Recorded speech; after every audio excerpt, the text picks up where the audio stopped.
BJP. സർക്കാർ രാജ്യത്തെ ഹിന്ദുക്കൾക്ക് വേണ്ടിയാണ് എപ്പോഴും നിലകൊണ്ടിട്ടുള്ളതെന്ന് പലപ്പോഴായും തോന്നിയിട്ടുണ്ട്. ഒരു തരത്തിൽ പറഞ്ഞാൽ ഭാരതത്തെ ഹിന്ദുവൽക്കരിക്കുകയാണ് മോദി സർക്കാർ ചെയ്യുന്നതെന്ന് വേണമെങ്കിൽ പറയാം. ശരിക്കു പറഞ്ഞാൽ നരേന്ദ്രമോദി ഒരു മതഭ്രാന്തൻ തന്നെയാണ്.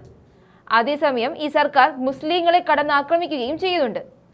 മോദി സർക്കാരിന്റെ വലം കൈയായ യോഗി ആദിത്യനാഥാണ് കൂടുതലും മുസ്ലിങ്ങൾക്കെതിരെ സംസാരിക്കുകയും പ്രവർത്തിക്കുകയും എന്തിനേറെ പറയുന്നു മറ്റുള്ളവരിൽ മതവിദ്വേഷം നിറയ്ക്കുകയും ചെയ്തിട്ടുള്ളത്.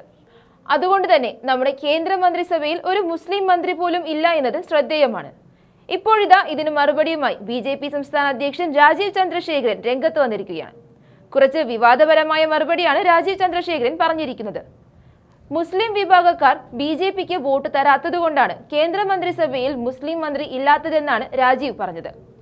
ബി.ജെ.പിക്ക് വോട്ട് കൊടുത്താലേ മുസ്ലിം എം.പി. ഉണ്ടാവൂ, അങ്ങനെയെങ്കിൽ മാത്രമേ മുസ്ലിം മന്ത്രി ഉണ്ടാവുള്ളൂ എന്നും രാജീവ് പറയുന്നു. സത്യത്തിൽ എന്ത് അസംബന്ധമാണ് രാജീവ് താങ്കൾ പറഞ്ഞുകൊണ്ടിരിക്കുന്നത്? മുസ്ലിങ്ങളെ എപ്പോഴും കുറ്റപ്പെടുത്തിക്കൊണ്ടിരിക്കുന്ന, അവരുടെ അവകാശങ്ങളെ നിഷേധിക്കുന്ന പാർട്ടിക്ക് എന്തടിസ്ഥാനത്തിലാണ് അവർ വോട്ട് ചെയ്യേണ്ടത്? ഇങ്ങനെ പറയാൻ താങ്കൾക്ക് നാണമില്ലേ എന്ന് ഇത് കേൾക്കുന്ന ആരായാലും ചോദിച്ചു പോകും. അവരെ എപ്പോഴും ഒരു തീവ്രവാദ സംഘടനയായല്ലേ കേന്ദ്ര സർക്കാർ കണ്ടിട്ടുള്ളൂ. ചില മുസ്ലിങ്ങൾ തീവ്രവാദ സംഘടനകളിൽ ഉണ്ടെന്നും പറഞ്ഞ് എല്ലാവരും അങ്ങനെ ആവണമെന്നുണ്ടോ? അവരും മനുഷ്യരാണെന്ന് ആദ്യം മനസ്സിലാക്കൂ. ഇത്തരത്തിൽ വേർതിരിവ് കാണിക്കുന്ന പാർട്ടിയെ മുസ്ലിങ്ങൾ എന്നല്ല, സർക്കാരിൽ നിന്നും അവഗണന ലഭിച്ച ആരും തന്നെ വോട്ട് ചെയ്യില്ല. ബി.ജെ.പി. സർക്കാർ അധികാരത്തിലെത്തിയപ്പോൾ മുതൽ മുസ്ലിങ്ങളെ വേട്ടയാടുകയാണ്.